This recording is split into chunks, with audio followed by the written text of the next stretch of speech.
മിശിഹായിൽ ഏറ്റവും സ്നേഹമുള്ളവരെ, ഇന്ന് നമ്മൾ പങ്കുവയ്ക്കുന്ന തിരുവചനം, പിന്നെ അവൻ മലമുകളിലേക്ക് കയറി തനിക്കിഷ്ടമുള്ളവരെ അവൻ സമീപത്തേക്ക് വിളിച്ചു, അവർ അവൻ്റെ അടുത്തേക്ക് ചെന്നു. മിശിഹായിൽ ഏറ്റവും വലിയ കൃപകൾ നിറയുന്ന ഈ ദിനത്തിൽ ഏവർക്കും ആശംസകളും അനുഗ്രഹങ്ങളും പ്രാർത്ഥനാപൂർവ്വം നേരുകയാണ്.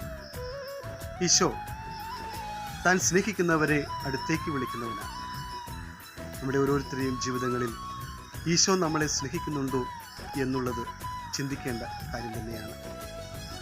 തനിക്കിഷ്ടമുള്ളവരെ അവൻ തൻ്റെ സമീപത്തേക്ക് വിളിക്കുകയാണ്. അവരെ അവൻ ദൗത്യങ്ങൾ ഏൽപ്പിക്കുകയാണ്. പ്രസംഗിക്കുന്നതിനും ദൈവരാജ്യത്തെക്കുറിച്ച് പറയുന്നതിനും ദൈവരാജ്യം വിസ്തൃതമാക്കുന്നതിനും വേണ്ടി അവരെ ദൗത്യം ഏൽപ്പിച്ച് അവൻ പറഞ്ഞു വിടുകയാണ്. ഈശോയ്ക്ക് ഇഷ്ടമുള്ളവരായി തീരുവാൻ നമ്മൾ എന്ത് ചെയ്യണം? ഈശോയോടൊപ്പം നടക്കുക എന്നുള്ളതാണ് അവന് ഇഷ്ടമുള്ളവരായി തീരുവാനുള്ള കാര്യങ്ങളിൽ ഏറ്റവും പ്രധാനമായിട്ടുള്ളത്. 12 ശിഷ്യന്മാരെ ഇന്ന് അടുത്ത് വിളിക്കുമ്പോൾ അവരുടെ ജീവിതങ്ങളിലേക്ക് നോക്കുമ്പോൾ ഈശോയെ അനുഗമിക്കുന്നവരായിട്ട് നമുക്കവരെ കാണാനായിട്ട് സാധിക്കും. അവരിൽ നിന്നാണ് അവൻ അവരെ തിരഞ്ഞെടുക്കുക. നമ്മുടെയൊക്കെ ജീവിതങ്ങളിൽ ഇന്ന് പരിശോധിക്കണം. നമ്മൾ ഈശോയോടൊപ്പമാണോ സഞ്ചരിക്കുക? അവിടുത്തെ വചനത്തോടൊപ്പമാണോ നമ്മൾ സഞ്ചരിക്കുക?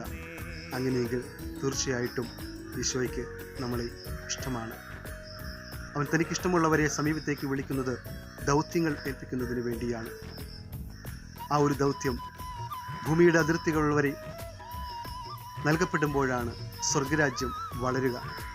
എൻ്റെയും നിങ്ങളുടെയും കടമ എന്ന് പറയുന്നത് സ്വർഗരാജ്യ വളർച്ചയ്ക്ക് വേണ്ടി, ദൈവരാജ്യം വളരുന്നതിന് വേണ്ടി, സുവിശേഷം ലോകത്തിൻ്റെ നാനാഭാഗങ്ങളും എത്തിച്ചേരുന്നതിന് വേണ്ടി പ്രയത്നിക്കുക എന്ന്